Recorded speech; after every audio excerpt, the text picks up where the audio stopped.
There's a certain moment after a breakup when silence becomes louder than words. You start wondering if he misses you, if he regrets it, if he thinks about you the way you think about him.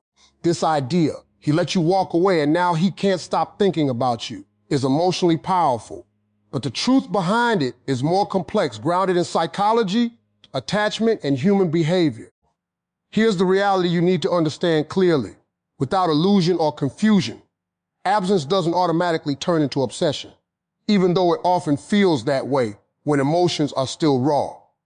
When someone exits your life, your mind doesn't just process the loss logically.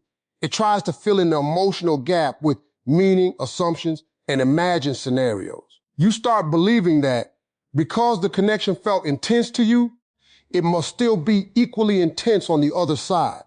But human psychology doesn't work in mirrored emotions.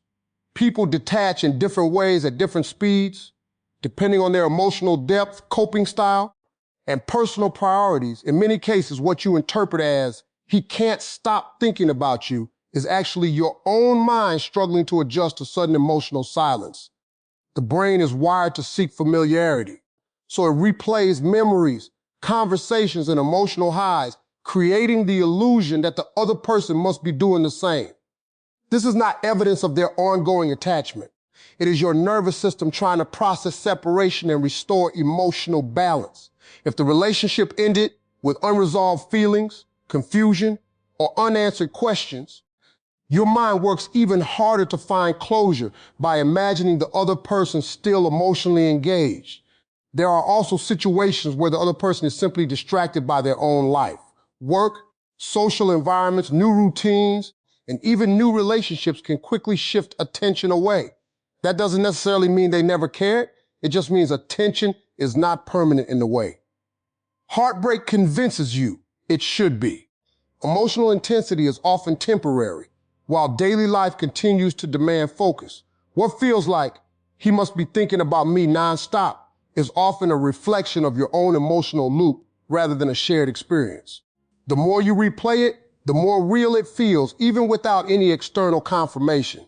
Over time, understanding this helps break the illusion that silence equals obsession and allows you to see that absence is not a message being sent, but a space being created where both lives continue separately. Regardless of what the mind tries to assume after a breakup or emotional disconnect, the mind doesn't process reality in a neutral way. It becomes highly reactive, sensitive, and often biased toward the emotional story you are already telling yourself. This is where perception starts to replace truth. When you are hurt, your brain doesn't simply observe events, it interprets them through pain. So if you are thinking about someone constantly, your mind begins to assume they must also be thinking about you just as intensely, because that belief feels emotionally balanced. It creates a sense of symmetry that your emotions are craving, even if it doesn't exist in reality. This is emotional projection at work. You are taking your internal experience and placing it onto someone else. The memories, the longing, the unanswered questions, all of it becomes so active in your mind that it feels impossible to believe the other person is not experiencing the same intensity. But thoughts are deeply personal and isolated. Two people can share a history and still have completely different emotional timelines after separation. Pain also has a way of magnifying significance. Small memories feel bigger. Ordinary moments feel meaningful. Silence feels loaded with hidden meaning. Because of this distortion, you begin to read into things that are not actually happening. A lack of communication turns into, he must be thinking about me but not reaching out. A delay in healing becomes, he is hiding his feelings. These interpretations are not based on evidence. They are based on emotional need. The truth is, your emotional state becomes the lens through which you view the entire situation. The stronger the feelings, the more convincing the illusion becomes. But just because something feels true doesn't mean it is true in someone else's mind. Closure is not something another person can hand you in a conversation, a message, or a sudden confession of feelings. It is something that forms internally when your mind stops searching for certainty in a situation that no longer offers it. When you stay focused on questions like whether he misses you or whether he regrets letting you go, you are still emotionally tied to an outcome that depends on his behavior, that keeps you stuck in a cycle where your peace is controlled by something you cannot influence. Real acceptance begins when you stop outsourcing your emotional stability to someone else's thoughts or actions. You may never know what he thinks, how often he remembers you, or whether he feels regret at all. And the difficult part is learning to be okay with that uncertainty without turning it into a story that keeps you emotionally attached. Closure is not the absence of unanswered questions. It is the ability to live without needing those answers to move forward. The mind often resists this stage because uncertainty feels uncomfortable. It tries to create narratives to fill the gap, imagining scenarios where he is secretly thinking about you or realizing your value too late.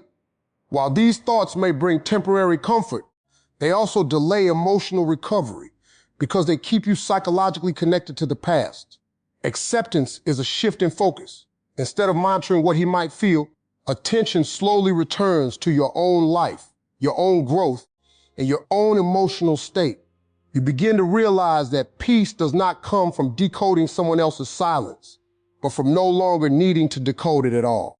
Silence after a breakup is often misunderstood as a hidden emotional message, as if every quiet moment from the other person must carry meaning, regret, or longing. But in reality, silence is not always communication. It is often just absence of communication. When someone stops reaching out, the mind naturally tries to interpret that gap, filling it with stories that feel emotionally significant. You may start believing that no contact means he is thinking deeply about you, but choosing not to act on it, or that silence is a sign of internal struggle. However, these interpretations are shaped more by hope and emotional attachment than by actual evidence. In many cases, silence simply reflects detachment.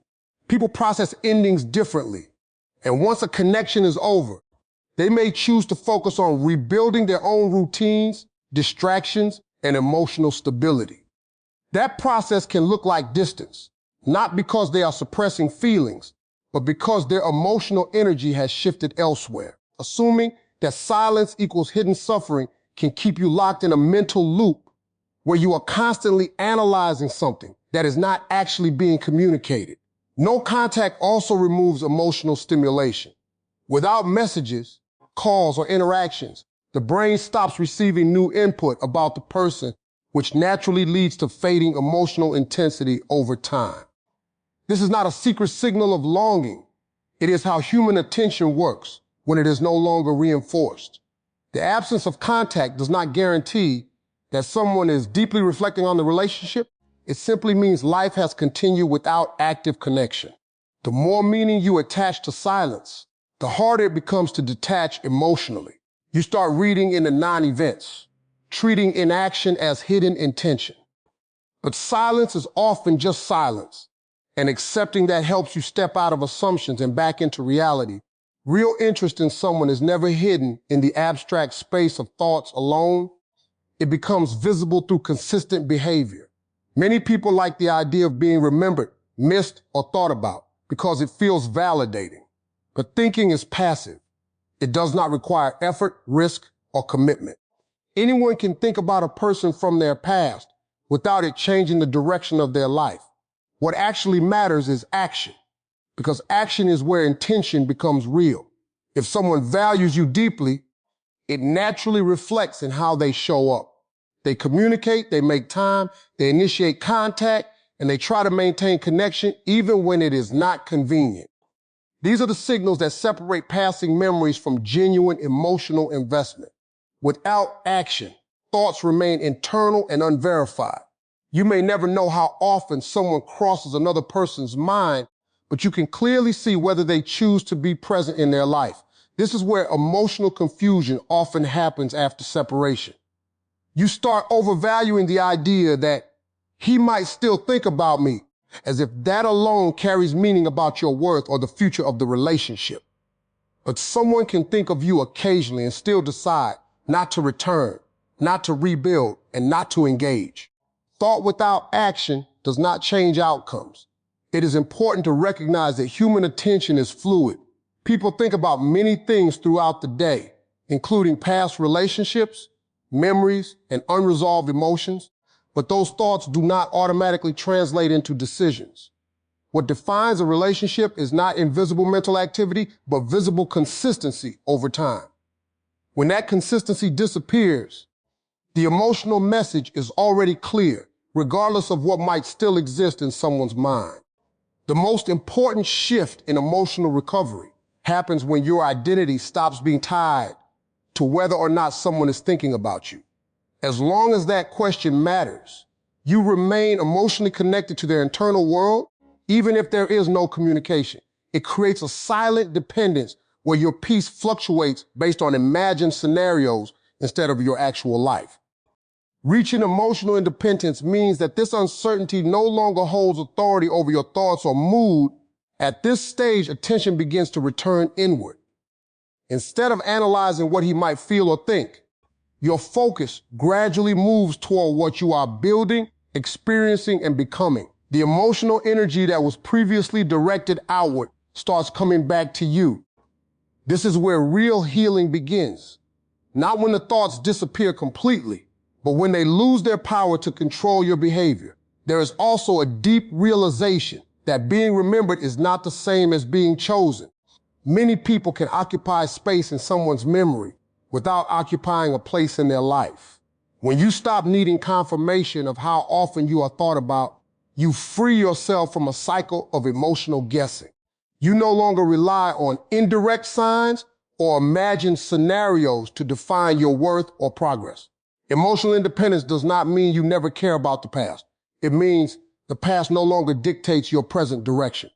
You stop waiting for clarity from someone who is no longer part of your active story, and you start creating clarity through your own choices. Over time, the need to be mentally validated fades, replaced by a steadier sense of self that is not dependent on someone else's attention or memory. He may think about you sometimes, he may not. But the deeper truth is this: your life cannot be built on whether someone is thinking about you. It has to be built on whether you are choosing yourself.